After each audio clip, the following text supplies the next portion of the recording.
প্রভু যীশু খ্রিস্টের নামে সবাইকে জয় যিশু।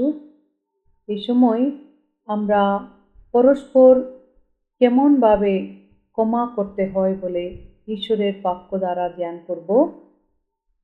কলোসীয় 3:13 সুন্দরভাবে লিখিত আছে, পরস্পর সহনশীল হও এবং যদি কাহাকেও দোষ দিবার কারণ থাকে তবে পরস্পর ক্ষমা করো, প্রভু যেমন তোমাদিগকে ক্ষমা করিয়াছেন তোমরাও তেমনি করো।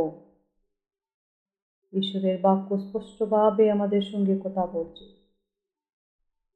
আমরা যেন পরস্পর সহনশীল হই। যদিও দোষ দিবার কারণ থাকে আমরা ক্ষমা করি।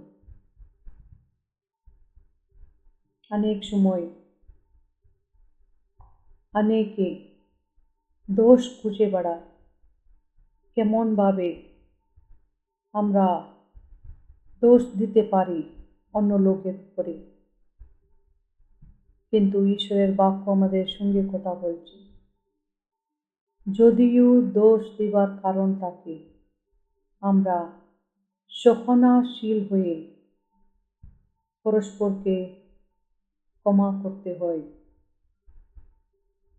এটা সহজ কাজ নেই, কিন্তু যখন আমরা ঈশ্বরের বাধ্য সন্তান হয়ে তার বাক্য মেনে চলব, তার পবিত্র আত্মা দ্বারা তিনি আমাদেরকে সাহায্য করিবেন পরস্পরকে ক্ষমা করতে, সহনশীল হইতে।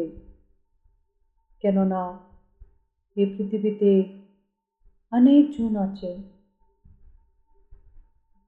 এক অপরকে ক্ষমা না দিয়ে অনেক দুঃখতে তাদের জীবন যাপন করে, অনেক রাগ, হিংসা, তিক্তভাব মনের মধ্যে রেখে নিজেও অশান্তিতে আছে, পরিবারেও অশান্তি, শেষ দিন পর্যন্ত ক্ষমা দিতে না পেরে এই জীবনের যাত্রা শেষ করে। কিন্তু আমরা ঈশ্বরের সন্তান, ঈশ্বর আমাদেরকে ক্ষমা করেছেন।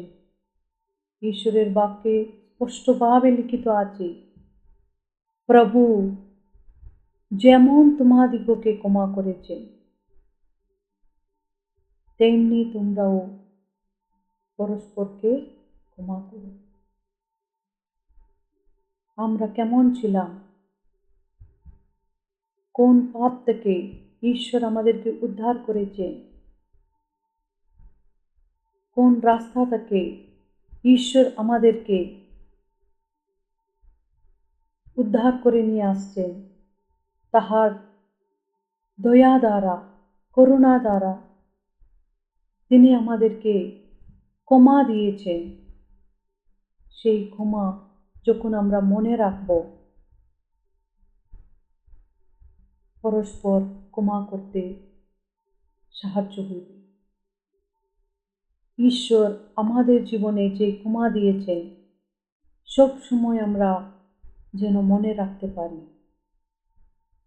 আমরা যখন মনে রাখি ঈশ্বর যে ক্ষমা আমাদেরকে দিয়েছেন, আমরাও অন্য লোককে ক্ষমা করতে সাহায্য হইবে,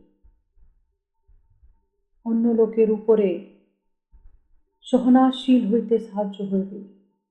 কেননা ঈশ্বর আমাদের উপরে সহনশীল হয়ে বারে বারে আমরা ভুল রাস্তা ধরলেও, পাপ করলেও তিনি আমাদেরকে ক্ষমা দিতে আছেন, সহনশীল হয়ে আমাদেরকে উদ্ধার করছেন। সেই ক্ষমা আমরা মনে রেখে পরস্পর সহনশীল হইতে পরস্পর ক্ষমা করতে ঈশ্বর আমাদেরকে সাহায্য করুন। ঈশ্বরের বাক্য আমাদের আধ্যাত্মিক জীবনের জন্য লাভদায়ক করুক। আমেন।